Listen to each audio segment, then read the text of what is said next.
गोत्र में शादी समेत तमाम मुद्दों को लेकर सरकार से बातचीत करने पहुंचे। आखिर इस बातचीत में क्या रहा, खाप प्रतिनिधिमंडल की क्या मांगे हैं, मैरिज एक्ट में क्या बदलाव चाहते हैं खाप प्रतिनिधिमंडल, आज इसी मुद्दे पर हम चर्चा करेंगे।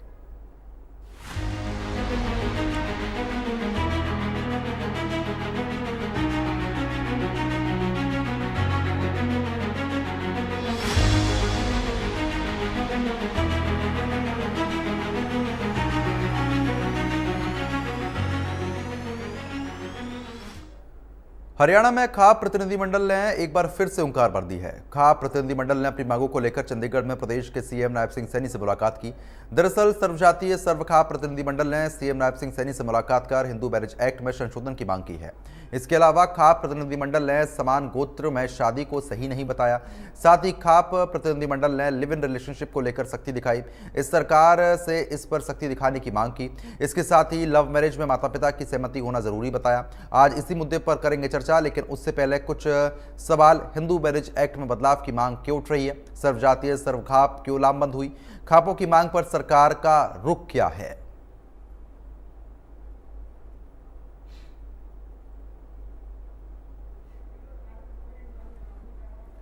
तो देखिए, समान गोत्र में शादी नहीं, खाप एक बार फिर से लामबंद है और ये मांग रखी जा रही है कि समान गोत्र में शादी नहीं करनी चाहिए, खुद और मां के गोत्र में शादी नहीं।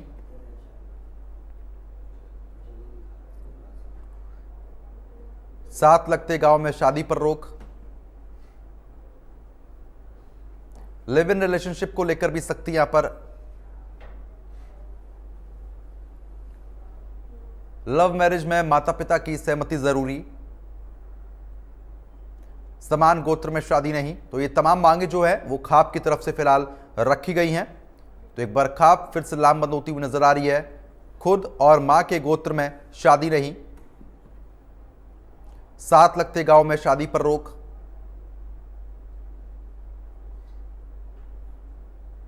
लिव इन रिलेशनशिप को लेकर सख्ती,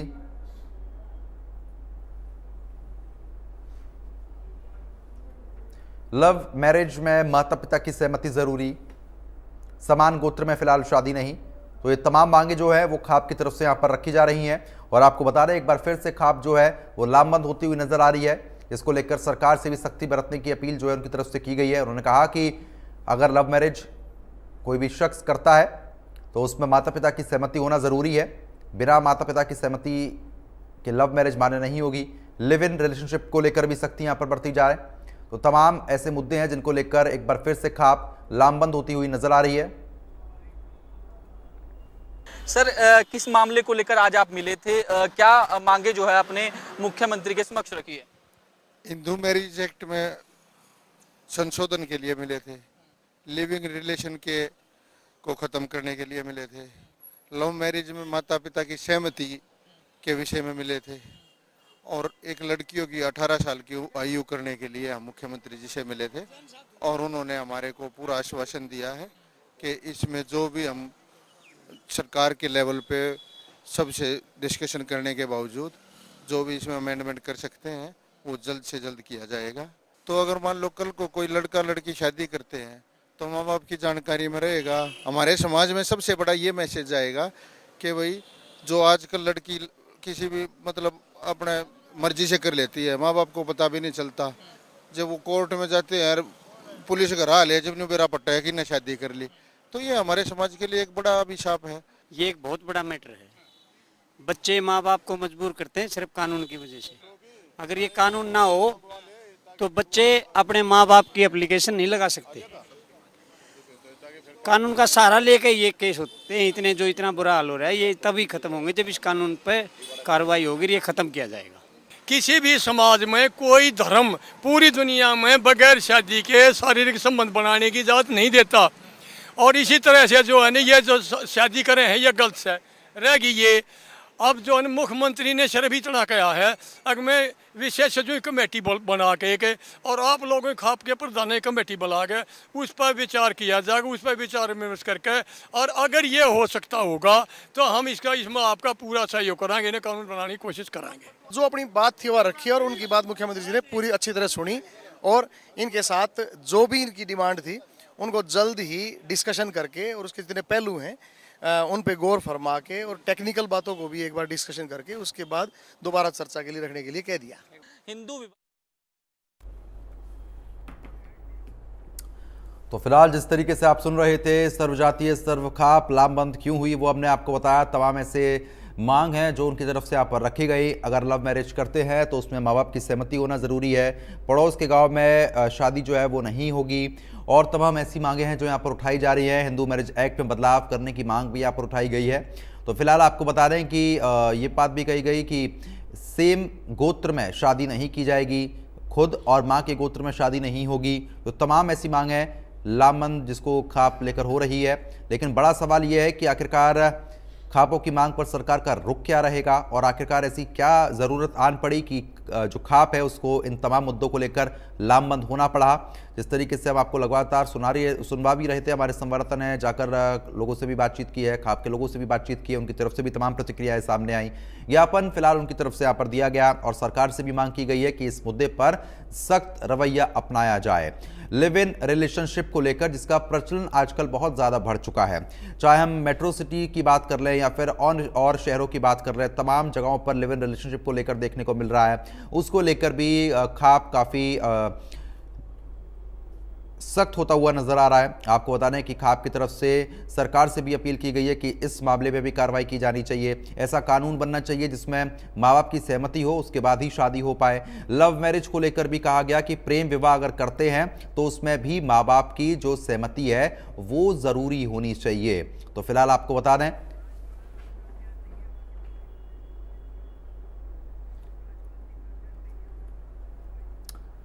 तो इस चर्चा को हम आगे बढ़ा लेते हैं। कुछ खास मेहमान हमारे साथ जुड़ चुके हैं, उनका रुख कर लेते हैं। डॉक्टर संतोष दहिया, अध्यक्ष सर्वजातीय सर्वखाप महिला महापंचायत, आपका स्वागत करता हूं। उसके बाद चौधरी सुमन दहिया, पूर्व उपाध्यक्ष महिला आयोग हरियाणा, आपका भी बहुत बहुत स्वागत करता हूं सुमन जी। संध्या गुप्ता अधिवक्ता है, आपका भी बहुत बहुत स्वागत करता हूं मैं। सबसे पहले संतोष जी आप ही के पास आऊंगा। जिस तरीके की स्थिति अब देखने को मिल रही है, आखिरकार ऐसी नौबत क्या आन पड़ी कि एकदम से ये तमाम मांगे उठाई गई, लिव इन रिलेशनशिप को लेकर या फिर हिंदू मैरिज एक्ट को लेकर, और साथ ही साथ पड़ोस के गांव में भी अब शादी नहीं करने की बात आप लोग कह रहे हैं? देखिए, सबसे पहली चीज है कि जब शादी की उम्र 21 साल करती है, सिविल कोर्ट हमारा कहता है कि 21 साल लड़कियों की शादी की उम्र उन्होंने कर दी। लेकिन मैं उनसे एक सवाल करना चाहती हूँ कि शादी की उम्र तो 21 साल, लेकिन आप लिव इन रिलेशनशिप में रह सकते हो, और लिव इन रिलेशनशिप में जो बिना शादी के बच्चे होंगे उनका रिस्पॉन्सिबल कौन?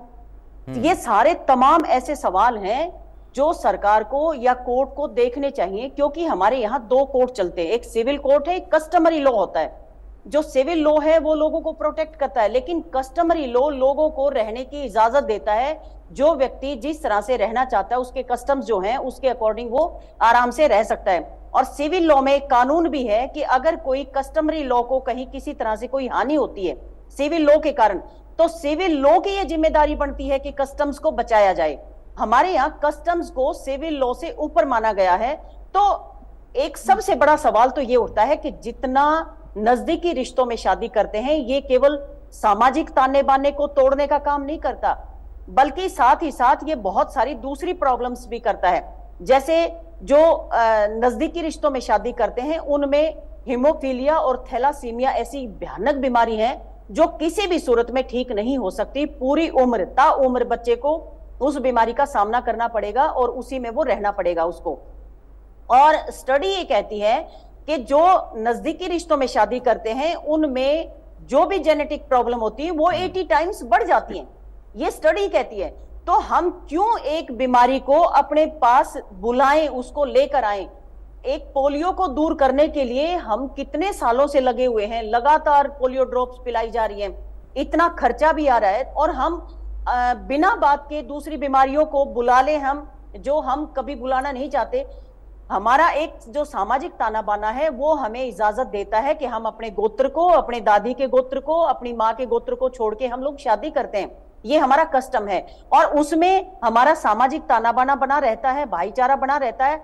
जो एक ऊंच नीच जो हमारी संस्कृति है, जो हमारी सभ्यता है, वो सारी चीजें उसमें इन्वॉल्व हैं। और जो हिंदू मैरिज एक्ट है वो तो हमें चाचे ताऊ के बच्चों के साथ शादी करने के लिए भी मना नहीं करता। वो तो ये कहता है कि किसी के साथ भी शादी कर लो, अब किसी के साथ शादी करने में जो ये दिखाते हैं, सीरियल बनाते हैं छज्जे छज्जे का प्यार, वो छज्जे छज्जे का प्यार सीरियल में तो हो सकता है, लेकिन हमारे गांव में तो हमारे छज्जे पे हमारा भाई रहता है, हमारे चाचे ताऊ का बच्चा है, वो चाहे बहन है चाहे भाई है, उससे कैसी शादी संभव है?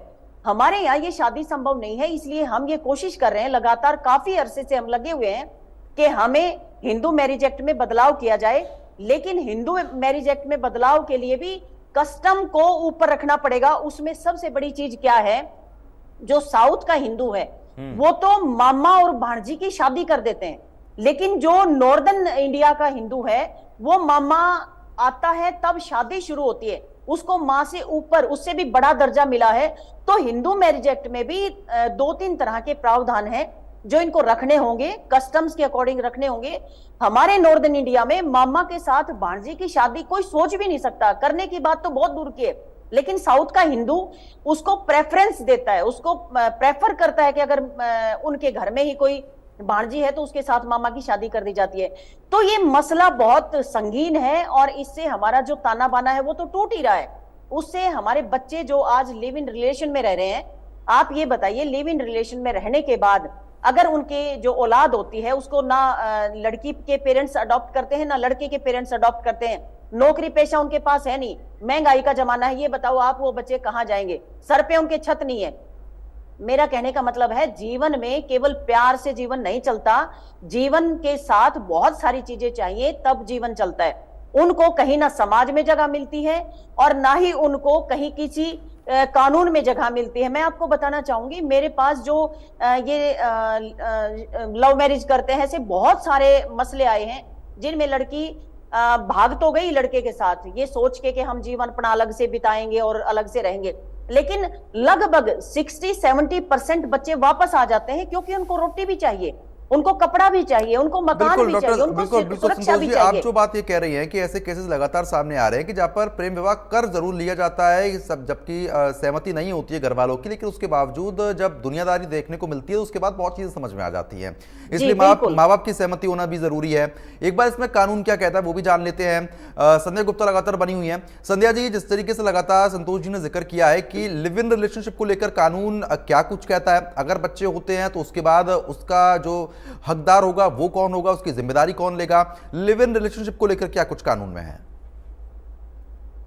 नमस्कार, मैं संध्या गुप्ता अपने विचार आप लोगों के सामने रखना चाहती हूँ और ये मेरे ही विचार नहीं है, ये कानून में भी दिया गया है। हिंदू मैरिज एक्ट की अगर हम बात करें, जो ये खाप पंचायत या अभी डॉक्टर साहिबा ने कहा कि जो बच्चे पैदा होंगे लिव इन रिलेशनशिप में उनका क्या स्टेटस रहेगा, तो अगर बच्चे पैदा होते हैं तो 125 मेंटेनेंस के अंदर उनको खर्चा भी मिलता है अगर किसी रीजन की वजह से दोनों ही पार्टनर्स अलग हो जाते हैं। और दूसरी बात, हमारा ये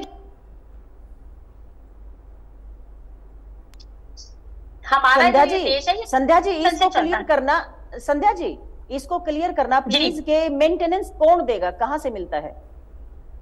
जो लड़का लड़की आपस में जो लिविंग रिलेशनशिप में रह रहे हैं, तो अगर किसी रीजन की वजह से उनके आपस में रिश्ते नहीं चलते हैं तो उस बच्चे का खर्चा राइट है उसको लेने का कानून के द्वारा कि वो उस लड़के। संध्या जी, उनका पूछने का मतलब यह है कि जो खर्चा देने की बात है वो बाप देगा या फिर माँ देगी? खर्चा कौन देगा? या गवर्नमेंट देगी? खर्चा देगा फादर खर्चा देगा। लेकिन संध्या जी, फादर तो काम ही नहीं करता, कोई जॉब नहीं करता, उसके पास कोई धंधा नहीं, कहां से देगा? देखिए, चाहे वो काम करता हो या ना करता हो, हमारे कानून में साफ लिखा है, चाहे भीख मांग के कमा, कैसे भी दे, अपने बच्चे को पाल। दूसरी बात, कई लड़के जो हैं, कई बार हमने आए दिन केसों को देखा है कि लड़के अपनी नौकरी छोड़ देते हैं कि ताकि मुझे लड़की को और अपने बच्चे को खर्चा ना देना पड़े। तब भी कोर्ट के कई जगह डायरेक्शंस आए हैं, मैनी जजमेंट्स हैं जहां पर कोर्ट ये कहता है चाहे भीख मांग, चाहे रेहड़ी लगा, चाहे सब्जी बेच, चाहे रिक्शा चला, पर अपने बच्चों को और बीवी को पालने का अधिकार सिर्फ तेरा है और तुझे पालना ही पड़ेगा किसी भी हालत में। अब बात आती है लव मैरिज की, तो ये कॉन्स्टिट्यूशन, आपकी इस बात को मैं थोड़ा सा बीच में थोड़ा सा कंप्लीट कर दूं। मुझे ये बताइए, आप मेरी रिक्वेस्ट है कि आप प्लीज अपने पॉइंट्स को लिख लें, क्योंकि मैं नहीं, आपका ये सवाल था ना, आप ये जो बोल रहे थे ना, मैं इसी में चाह रही थी कि आप क्लियर कर देते थोड़ा। नहीं, आप अपने पॉइंट्स लिख लें, मैं आपके सभी पॉइंट्स का जवाब दूंगी। ओके, ठीक है। जो भी आपके पॉइंट्स होंगे, जो भी क्वारीज होंगी, सबका जवाब दूंगी।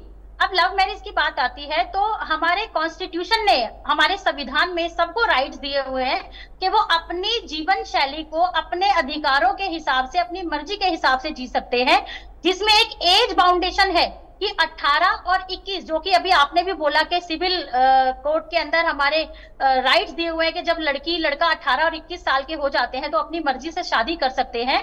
तो कानून तो अपनी जगह बिल्कुल सही चल रहा है। अगर लड़का लड़की इस कानून को नहीं मानते हैं, 18 या 21 साल की शादी के इस एज के हिसाब से शादी नहीं करते हैं, तो आप उसकी पुलिस कंप्लेंट करा सकते हैं कि इस पे एक्शन लिया जाए। और रही दूसरी बात कि जहां ये बात की जा ये कि रिश्तेदारी में शादी करा दी जाती है, गोत्रों में शादी करा दी जाती है, तो आप हमारा हिंदू मैरिज एक्ट उठा के देखें, जिसमें साफ शब्दों में लिखा हुआ है कि स्पेंडर रिलेशनशिप या भाई बहन की शादी, चाचा मामा ताऊ, फुल ब्लड हाफ ब्लड की शादी आपस में नहीं हो सकती। इस शादी को वॉइड माना जाएगा। कानून ने भी इसको एक्सेप्ट नहीं करा है। लेकिन तो संध्या ये जी, तो गलत लिव इन होगा। रिलेशनशिप को संध्या लेकर, जी, Sandhya ji, live in Sandhya ji, relationship को मैं एक लेकर चीज यहाँ- कानून ने अधिकार दे रखा है क्या कि लिव इन रिलेशनशिप में अगर आप बालिग हो चुके हैं तो रह सकते हैं? लिव इन रिलेशनशिप के देखिए, हमारा कई बार लोग क्या अपनी मर्जी से कुछ भी समझ लेते हैं। हर बात के दो पहलू होते हैं। अगर वो जोड़ा जो है वो मैरिड है, किसी और रिलेशनशिप में है, किसी और मैरिज में है, तो वो रिलेशनशिप वैलिड नहीं है।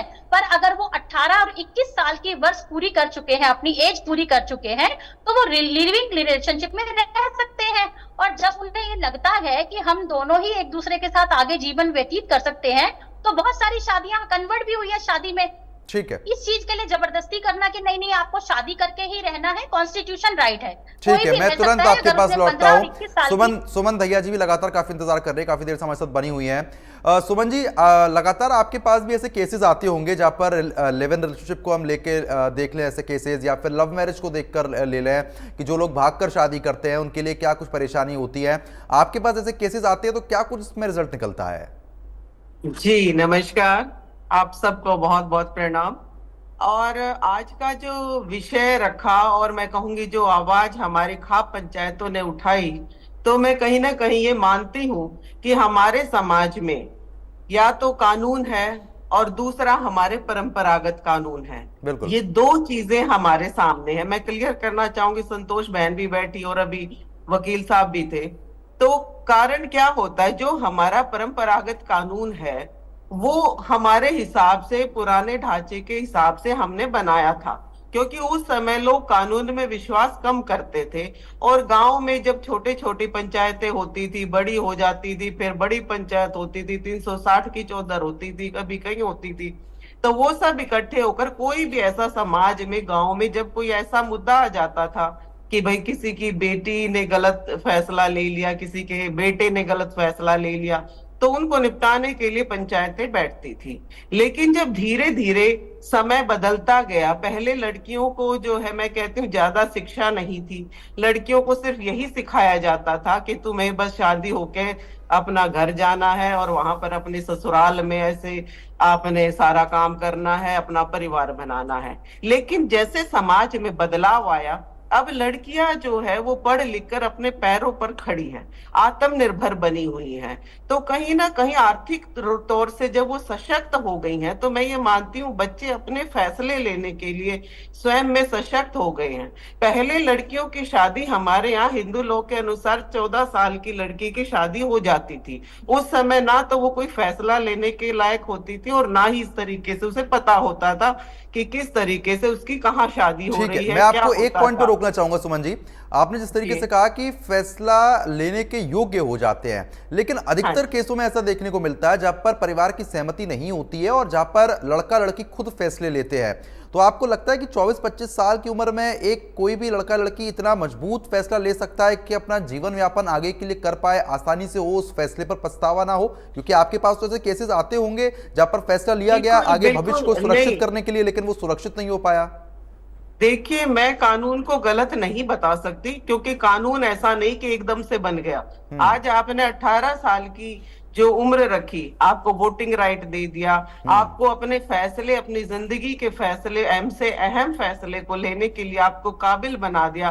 तो 18 साल की जो उम्र जो है कानून के हिसाब से रखेगी, मैं मानती हूँ ये गलत नहीं हो सकती। आज हम कहें कि ये गलत है तो क्या हम उसको बढ़ाकर 25 या 30 तो नहीं कर सकते? जी। अगर उसको बढ़ा देंगे तो हमारी जो प्रजनन क्षमता होती है, जो महिलाओं की या पुरुषों की, जिस वजह से कारण होता है कि सही समय पर विवाह होना, तो ये एक क्लैशिंग से का मामला बन रहा है। इसमें क्या है कि अब खाप पंचायतों के जो मामले, उनकी बात ठीक है, कुछ बातें जैसे कि आप मानते हो, जैसे कि अभी बात हो रही थी कि हम सेम उसमें मान लो गोत्र में शादी करते हैं तो कुछ बीमारियों का, जैसे कि बहुत सारी बीमारियां आने का डर बना रहता है। ये हमने नहीं कहा, ये सर्वे कहता है, ठीक है। इसके बहुत जगह ऐसे एग्जाम्पल्स भी आए, जैसा कि आपने देखा कि ऐसे लॉ में बहुत से लॉ में केस हुए कानून में जब हमारे केस हुए तो ये पता चला कि इस वजह से ये बीमारी ज्यादातर पैदा हुई। तो जो ब्रीडिंग सिस्टम, वो सिर्फ इंसानों में नहीं, वो आपने देखा हो जानवर में भी हम करवाते हैं कि ब्रीडिंग जो है वो एक डिफरेंट ब्रीड के साथ कराई जाए तो वो ज्यादा हेल्दी बच्चे पैदा होते हैं। तो ये सोच जो है, ये सोच या तो हम अपने बच्चों को बचपन से ही दें कि वो ऐसा फैसला लेना। हमें जरूरत है कि हमें अपने बच्चों की ग्रूमिंग जो है वो इस तरीके से संस्कार करनी जो देने पड़ेगी हैं। कि आप उनको संस्कार दें। आप ये ना लड़े कि कानून गलत है या हिंदू लॉ गलत है या हमारे खाप ठीक है। पंचायतें गलत हैं। तो मेरे हिसाब से हम ऐसे फैसले का बच्चों को वो शुरू से बताएं कि ये चीज, आप इस चीज का, मैंने इतने समझदार बच्चे भी देखे हैं जो अपनी शादी करते हैं, जो इकट्ठे रहते हैं, लिविंग में क्या बाहर भी रहे, लेकिन वो इस चीज का ध्यान रखते हैं कि हम ठीक है। अगर कहीं पर अपना जो भी रिलेशन बना रहे हैं तो फिजिकल होना है तो कहाँ होना है, किस लेवल पर होना। बहुत समझदार बच्चे हैं, हमें जरूरत है एक अच्छी ग्रूमिंग देने की। ठीक है। डॉक्टर संतोष देगा एक बार रुक कर लेते हैं। संतोष जी, इस तरीके से आप लोग जो आवाज उठा रहे हैं उसमें एक आवाज ये भी उठाई गई कि सेम गोत्र, यानी कि माँ का जो गोत्र है उसमें शादी नहीं होनी चाहिए। और अगर हिंदू परंपरा की हम बात करते हैं तो ये बहुत लंबे समय से यही चला आ रहा है कि सेम गोत्र में शादी नहीं होती, अगर ऐसा होता है तो वो रिश्ता भाई बहन का हो जाता है। अगर मैं सही कह रहा हूं तो यही होता होगा। लेकिन मौजूदा स्थिति में जो हम परिस्थितियां देख रहे हैं वहां पर अब कुछ भी माने नहीं रहा है। आजकल ऐसे केसेस तो लगातार सामने आ रहे हैं जहां पर सेम गोत्र में भी शादियां हो रही हैं, उम्र में कोई बड़ा है तो भी शादियां हो रही हैं। जैसे 10 साल पहले शादी के जो रीति रिवाज हुआ करते थे, आज उनको कोई फॉलो कर रहा है क्या? देखिए, मैं बिल्कुल मानती हूं कि बदलाव है, लेकिन बदलाव किस दिशा में है वो सबसे बड़ा सवाल है। आज आप देखेंगे फिल्म इंडस्ट्री का, मैं एक उदाहरण देना चाहूंगी आपको। जो लड़का है वो पूरा ड्रेसअप होगा, विद कोट टाई भी लगी होगी, लेकिन लड़की सबसे कम कपड़ों में होगी। अब कह देते हैं कि वो इंडिपेंडेंस जो उनकी एक सोच है जी, उसके अकॉर्डिंग वो करते हैं, ठीक है, मान लिया, सारी बातें ठीक है। लेकिन ऐसा थोड़ी है कि हमें स्वतंत्रता का अधिकार है कि तो हम नंगे घूमने लग जाएंगे। भाई, एक सोसाइटी में एक रहने का तरीका भी तो है। अधिकार एक अलग चीज है, लेकिन एक सिस्टम भी तो होगा कोई।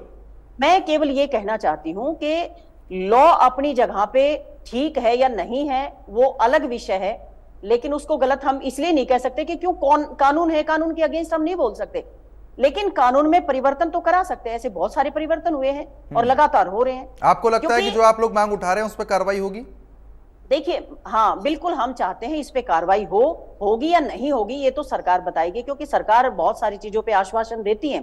अब उसमें वो क्या पॉजिटिव है या नहीं है, ये तो सरकार की मंशा क्या रहेगी वो उनको देखना पड़ेगा। लेकिन ये जो सेम गोत्र वाला मसला है, आप अभी जो हमारी वकील साहिबा बता रही थी, ये जो स्पिंडा वाला एक वो कह रहे थे कि सेम गोत्र में शादी हिंदू मैरिज एक्ट में नहीं है। बिल्कुल है, 5 पीढ़ियों तक आप सेम गोत्र में शादी नहीं कर सकते, उससे जो पहले वाली पीढ़ी है उसमें आप शादी कर सकते हैं। यानी अपने सेम गोत्र में अगर आप शादी करते हैं तो कानूनन तौर पे जो स्पिंडा है उसको छोड़ दें तो वो लीगल है, लेकिन कस्टम इसकी इजाजत नहीं देता। हम फॉरेन में जाके भी, चाहे एक, जैसे किसी ने मुझसे पूछा कि कोई 50 साल से बाहर रह रहा है और सेम गोत्र में है तो वो शादी क्यों नहीं कर सकता।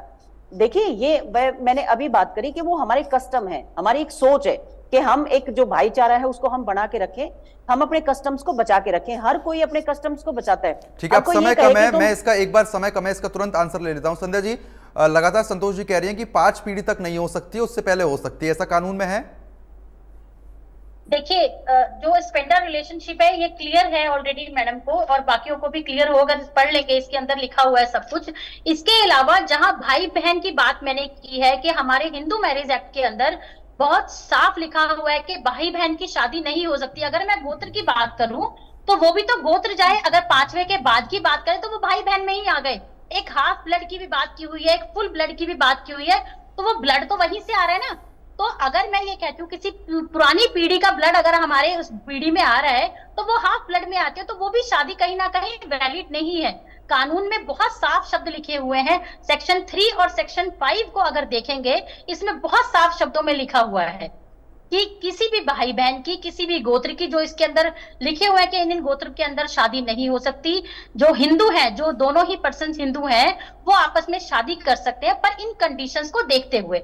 हमारी कोर्ट भी इजाजत नहीं देती कि अगर आप इन कंडीशंस को फुलफिल करके नहीं आ रहे हैं तो आपकी शादी को वैलिड माना जाएगा। ठीक है, अब समय कम है। तीनों मेहमानों का बहुत बहुत शुक्रिया हमारे साथ जुड़े और तमाम मुद्दों पर आपने प्रतिक्रिया दी यहाँ पर। तो फिलहाल अब आपको बता दें कि ख्वाब जो है वो लामबंद होता हुआ नजर आ रहा है। तमाम ऐसी मांगे हैं जो